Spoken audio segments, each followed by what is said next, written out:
Sesungguhnya aku takut akan azab hari yang besar jika aku mendurhakai yaitu Tuhanku. Inilah yang paling ditakutkan para nabi untuk mengajarkan kepada seluruh umatnya bahwa perasaan takut durhaka kepada Allah jauh lebih takut kita, khawatir kita tidak bisa mempertanggungjawabkan amal-amal kita kelak di hadapan Allah Subhanahu wa ta'ala. Maka ibu-ibu yang dimuliakan Allah memberikan sebuah gambaran bagi kita semua nabi termasuk Rasulullah Sallallahu Alaihi Wasallam mempunyai sebuah perasaan takut kepada Allah Subhanahu Wa Taala. Ketika Rasulullah akan meninggalkan Makkah menuju Madinah dalam sebuah peristiwa yang dikenal dengan peristiwa hijrah, Rasulullah meninggalkan Makkah paling terakhir bersama siapa? Bersama siapa Rasulullah? Bersama Abu. Maka Allah tulis di dalam Al-Quran, satu-satunya manusia yang ditulis namanya di dalam Al-Quran selain Rasulullah adalah Abu Bakar. Pak Ustaz, saya hampir setiap bulan khatam Al-Quran, gak pernah dengar tuh nama Abu Bakar disebut dalam Al-Quran. Ya, namanya tidak disebut secara langsung, tapi diganti dengan fi'il, yaitu fi'il dhamir. Kedudukannya diganti dengan hu. La takhaf wa la tahzan, innallaha ma'ana. Ketika Allah berbicara tentang nahnu, ada berapa orang dalam gua? Nabi Muhammad dan Abu Bakar. Maka Allah menggunakan fiil yaitu kedudukannya isim domirnya nahnu untuk menunjukkan Nabi Muhammad enggak sendirian. Nabi Muhammad dan Abu Bakar. La takhaf wa la tahzan, innallaha ma'ana. Sesungguhnya jangan kau sedih dan jangan kau takut, sesungguhnya Allah bersama kita. Padahal musuh di depannya, kaki-kaki musuh sudah kelihatan di depan pintu Jabal Zur, kelihatan. Tapi maaf, Allah tutup matanya, Allah jadikan dinding pada depannya. Wa ja'alna min baini aydihim saddan wa min khalfihim fa aghshaynahum fahum. Ibu setiap hari baca dalam surat Yasin, Allah jadikan dinding di depan mereka, Allah jadikan dinding di belakang mereka, semuanya. Padahal Nabi Muhammad ada di depannya 2 meter. Tapi maaf, mereka tidak bisa melihat kekasih Allah di dalam Gua Sur, sehingga pedang yang ada di tangannya, mereka tidak berhasil membunuh Rasulullah Sallallahu Alaihi Wasallam. Tetapi dari cerita ini Allah ingin membuktikan bagi kita semua, sebagai seorang manusia ada perasaan takut kepada setiap manusia. Maka Allah memberikan bukti bagi kita semua, orang yang punya perasaan takut tidak selamanya buruk. Justru yang lebih bahaya adalah orang nggak punya perasaan takut. Hayya 'alas shalah. Orang yang punya perasaan takut kekepot-kepot bahasa Betawi. Kekepot-kepot, ya Allah udah azan, buru-buru wudu. Kenapa? Ingin sholat berjamaah karena perasaan takut. Tapi maaf, orang yang tidak punya perasaan takut, azan dikumandangkan, qomat dikumandangkan, sholat zuhur sudah berjalan, tapi maaf, dia tidak pernah tertarik untuk sholat berjamaah. Ini yang disebut perasaan takutnya sudah hilang kepada Allah Subhanahu wa ta'ala. Azan ya azan, qomat ya qomat, sholat setiap saat, tetapi mereka tidak pernah terpanggil ke masjid untuk menegakkan kalimat-kalimat Allah. Inilah perasaan-perasaan. Apabila perasaan takut telah hilang dalam kehidupan manusia, justru jauh lebih berbahaya dalam kehidupan manusia. Maka sesungguhnya faktor apa yang seringkali menyebabkan perasaan takut manusia?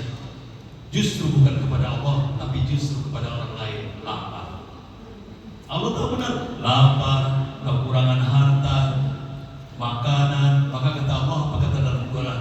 وَلَنَبْلُوَنَّكُمْ بِشَيْءٍ مِنَ الْخَوْفِ وَالْجُوعِ وَنَقْصٍ مِنَ الْأَمْوَالِ وَالْأَنْفُسِ وَالثَّمَرَاتِ وَبَشِّرِ الصَّابِرِينَ. Kalian pasti akan kami uji, kata Allah. Dengan apa tuh? perasaan lapar, takut. Bukan takut kepada Allah, tapi dia takut kepada apa? Takut hartanya hilang, takut bisnisnya gagal, takut segala macam. Tapi seringkali justru mereka tidak takut kepada Allah Subhanahu wa ta'ala. Ibu-ibu, Bu,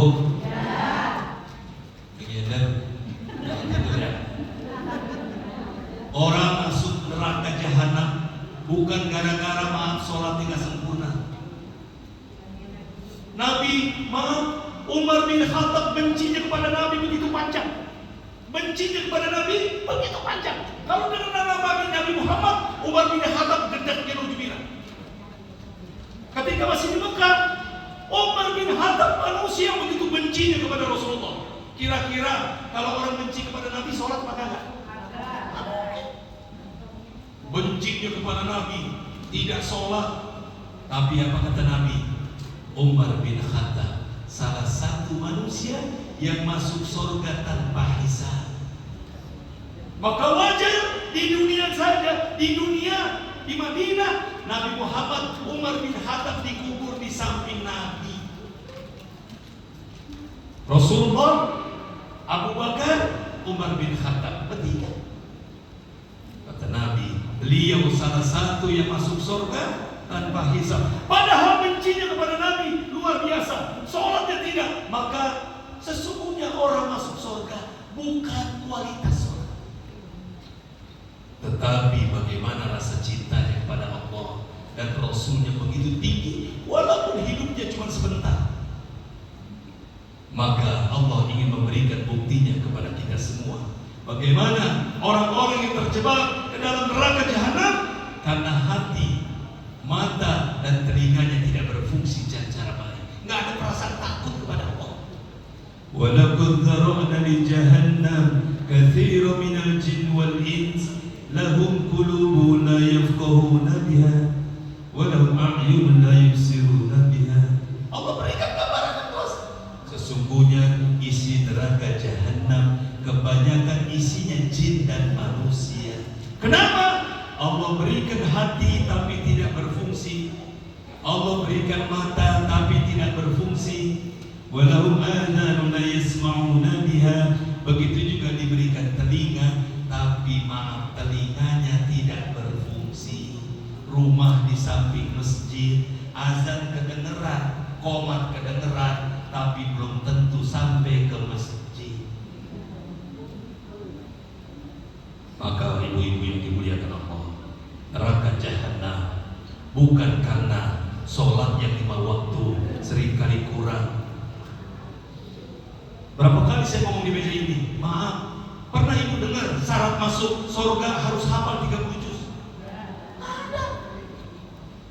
Tidak ada masuk surga itu begitu berat. Wajib 30 juz harus kita hafal baru bisa masuk surga. Sepi itu surga. Allah memberikan kemudahan-kemudahan yang luar biasa. Ada orang yang masuk surga karena hafalannya, ada orang yang masuk surga karena sedekahnya, ada orang yang masuk surga karena puasanya, ada orang yang masuk surga karena sholat malamnya, ada orang yang masuk surga cuma gara-gara menjaga wudunya. Betapa banyak peluang-peluang pintu surga yang dibuka oleh Allah atas kita semua, agar siapapun punya hak untuk masuk surga. Bukan cuma para nabi, bukan cuma para rasul, bukan cuma orang kaya, orang miskin pun berhak untuk mendapatkan surga itu sendiri. Maka Allah memberikan sebuah gambaran bagi kita semua. Seluruh perasaan-perasaan faktor yang seringkali mengantarkan ketakutan kita dalam urusan dunia jauh lebih tinggi daripada takut kita kepada Allah Subhanahu wa ta'ala. Kira-kira banyakkan mana orang takut miskin sama takut sholat? Banyak yang takut miskin. Suka saya tanya tukang ojek, ente gak salah jam 3 udah keluar, Pak Ustaz, kalau nggak naruh motor di pangkalan jam 3 gak dapat rezeki. Subuh masih lama. Iya Pak Ustaz, jam 3 saya taruh, ntar saya balik. Balik kemana? Ke masjid? Enggak, ke rumah sarapan. Masya Allah. Orang begitu mampu memanage, mengatur hidupnya untuk urusan dunia, takut barisan pangkalan ojeknya direbut oleh orang lain. Tapi maaf, ketika mereka ke masjid, begitu berat langkahnya, menunjukkan kepada kita betapa banyak manusia begitu takut tentang urusan dunia, tapi tentang urusannya kepada Allah Subhanahu wa ta'ala seringkali mereka lalai kepada Allah Subhanahu wa ta'ala. Maka ibu-ibu yang dimuliakan Allah, Al-Quran pada intinya bukan diturunkan Allah, bukan membuat buat kita susah. Gara-gara Quran semua hidup kita jadi susah. Mau begini haram, mau begitu haram, mau begini haram. Kapan haramnya? Allah mengatur keadilan yang begitu luar biasa di dalam Al-Quran, sehingga Al-Quran diturunkan bukan untuk menyusahkan manusia. Toha ma anzalna 'alaika al-Qur'ana litashqa. Allah memberikan bukti bagi kita semua. Toha, surat Toha, surat 20, apa kata Allah? Kami tidak menurunkan Al-Quran kepadamu ya Muhammad agar engkau menjadi susah. Tidak. Justru Al-Quran itu untuk mempermudah hidupmu. Maka kata Allah, illa tadhkiratan liman yakhsha, melainkan sebagai peringatan bagi orang-orang yang takut kepada Allah Subhanahu wa ta'ala. Maka orang yang takut kepada Allah Subhanahu wa ta'ala, segala sesuatu pasti yang nomor satu adalah urusan Allah. Kalau kita sudah meletakkan Allah di atas segala-galanya, sebagaimana Rasulullah dan para rasul-rasul sebelumnya, pasti Allah akan memberikan solusi terhadap seluruh persoalan kehidupan kita. Wa may yattaqillah yaj'al lahu makhraja. Siapa manusia yang hidupnya senantiasa bersandar kepada Allah Subhanahu wa ta'ala, pasti Allah akan memberikan jalan keluar terhadap seluruh persoalan kehidupannya. Maka Nabi Muhammad sebelum memegang amanah Al-Quran, maka kita apa yang terjadi dengan Rasulullah sebelum Nabi Muhammad jadi Nabi? Coba, apa yang dilakukan masyarakat Mekah kepada Rasulullah? Muhammad bin Abdullah, Nabi Muhammad sebelum jadi Nabi dikatakan oleh orang Mekah Al-Amin, orang yang terpuji. Segala sesuatu diserahkan kepada Muhammad bin Abdullah, belum jadi Nabi. Orang mau merantau, orang mau keluar Mekah, dititipkan barang kepada Muhammad. Tapi apa? Ketika Nabi Muhammad menjadi Nabi, Nabi Muhammad gelar Al-Aminnya dicabut. Gelar terpercaya dan terbaik di kota Mekah dicabut. Lalu dapat gelar apa Nabi Muhammad? Majnun, gila. Maka Allah menjawabnya, Nun wal qalami wa ma yasturun, ma anta bi ni'mati rabbika bi majnun wa innaka la'ala khuluqin 'adzim. Nabi Muhammad itu bukan orang gila, tapi dia punya akhlak yang begitu agung dan begitu tinggi di hadapan Allah Subhanahu wa ta'ala. Beliau mendapatkan gelar yang mulia di kota masyarakat Mekah karena keturunan Quraisy, karena bangsawan, begitu terpercaya. Tapi justru ketika beliau jadi Nabi, gelarnya berubah menjadi orang gila. Allah memberikan keputusan yang luar biasa dalam Al-Quran untuk memberikan bukti bahwa Allah adalah kekasihnya. Muhammad tidak gila, tapi dia punya akhlak yang begitu agung di hadapan Allah Subhanahu wa ta'ala. Ketika beliau belum menjadi Nabi, orang memujinya, memberikan hal yang luar biasa. Tapi maaf, ketika jadi Nabi, apa yang dilakukan masyarakat kepada Rasulullah? Dibenci, diblokade ekonomi, disakitin. Bayangin, Nabi Muhammad 13 tahun berdakwah di kota Mekah, penyakit apa saja ditimpakan kepada Rasulullah. Bahkan maaf, sebelum Rasulullah hijrah ke Madinah, Rasulullah melaksanakan dakwah ke kota Taif. Apakah berhasil beliau dakwah ke kota Taif? Tidak. Dicaci maki, ditimpukin, sampai maaf pipinya berdarah, sampai sikunya berdarah. Maaf, maka di Taif ada namanya Masjid Siku. Karena Rasulullah pernah bersandar sampai berdarah sikunya, maka masjid itu dijadikan sebuah bukti Rasulullah pernah yaitu bersandar di pohon di kebun anggur untuk memberikan bukti itulah perjuangan Rasulullah. Ada orang yang masuk Islam, Nabi Muhammad diusir dari kota Taif untuk memberikan perjuangan yang luar biasa. Justru ujian itu begitu besar ketika beliau mengajarkan Islam. Maka maaf, kalau kita dekat kepada Allah, dekat kepada Islam, tapi ujian yang pernah datang kepada kita, maaf, tanyakan kepada diri kita sendiri. Ujian yang paling kecil lah. Apa ujian yang paling kecil? Bangun. Sering saya ngomong di meja ini, bangun jam 1:30, alarm kita bunyi 1:30, jam 2, 1:30, 3 alarm bunyi alarmnya. 1:30 bunyi alarm. Bangun.